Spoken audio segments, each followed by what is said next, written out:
Hello YouTube and welcome to Kapow Toys Presents. I am your host King Grimlock and tonight we are going to be looking at Revenge of the Fallen Nest Ratchet. And the first thing you'll notice is, guess what? He's a deluxe. He's quite a bit smaller than his initial incarnation. This is the first new Ratchet mould we've had since the first movie, shy of a couple of repaints and a bit of remoulding here and there, so it's quite nice to get a new one. As you'll see straight off the bat, he is based on his Humvee ambulance design, and he's had a bit of a retooling. He's had a bit of a redesign. We've got more of a flat pack. I don't know what the phrase is really.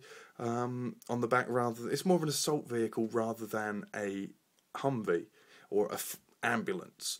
With this gap in here and the netting and the wiring on the top. He is a very competent alt mode. Very competent, it looks like it. I mean, let's get it out of the way. You can see a massive amount of robot kibble. All the way around on the underside. Except for the front. Good. But he does just sort of fold up and fit underneath.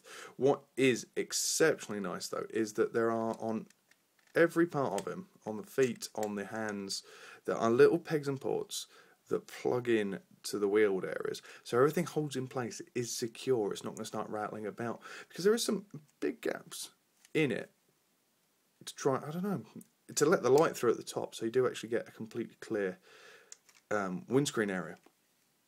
But yeah, everything holds together quite nicely. It's a good little idea actually to put those little extra panels or those extra ports in it. It helps the toy quite a lot. As you can see straight off the bat, he has well, he's got a gun, which the Voyager never did. It just had that sort of hooky thing that was made up out of the top. And it does, of course, fire, as all good guns should. Without it, how does it look? Well, the gun, for a start, looks amazing. I do love this design. Amazing detailing all the way down the side. Those ridges will become apparent soon. Yeah, it's just amazingly detailed weapon. They've gone to a real length to actually make it look like something, not just being a block of plastic to fire a missile out of, and I do like that. I do like that extra effort they've put in.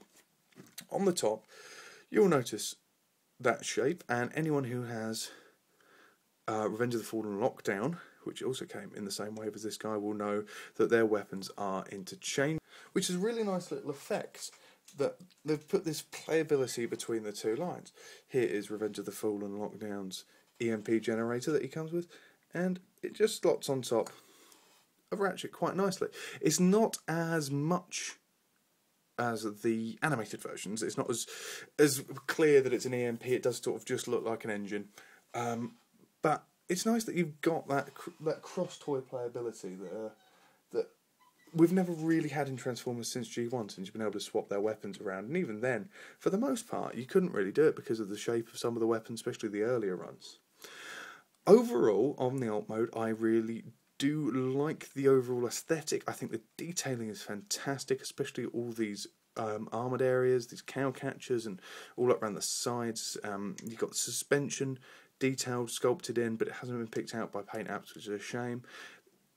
More paint apps, this could have been a really quite spectacular alt mode. It is hampered massively by the robot that is underslung on it, but you have to forgive it when you consider what it's managed to get into a deluxe size vehicle. Let's have a look at that robot that is slung underneath.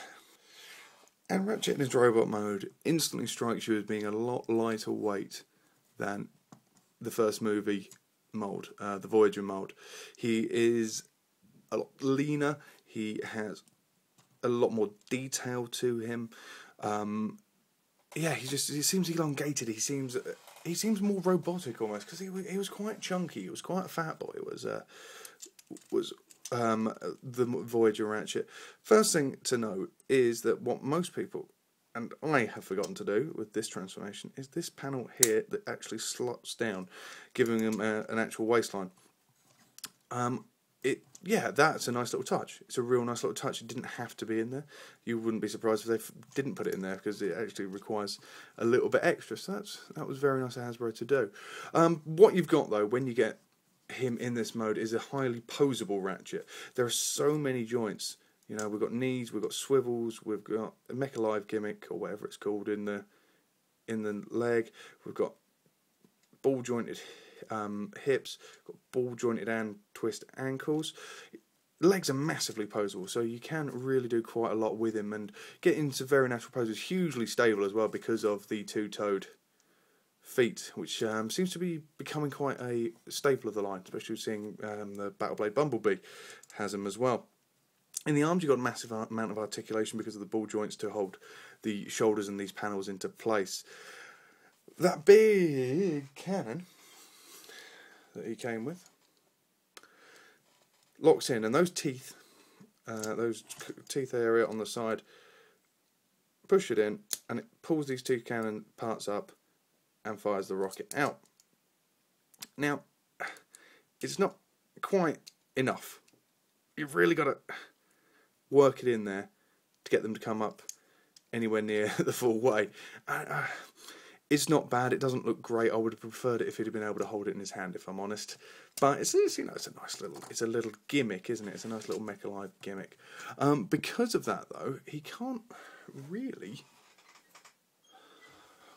hold his EMP in there, and there isn't many places for it to go, which is a real shame because, you know, Ratchet should have the same what's the word? Cross-playability in both modes. In my eyes, I think there should have been something given so he could actually use that weapon in that mode. But overall, again, we've got a highly detailed little bot. He's a deluxe. He's quite a big bot. You know, he is a good Ratchet. He's much better than the Voyager. I was hugely disappointed with the Voyager when I got my hands on him.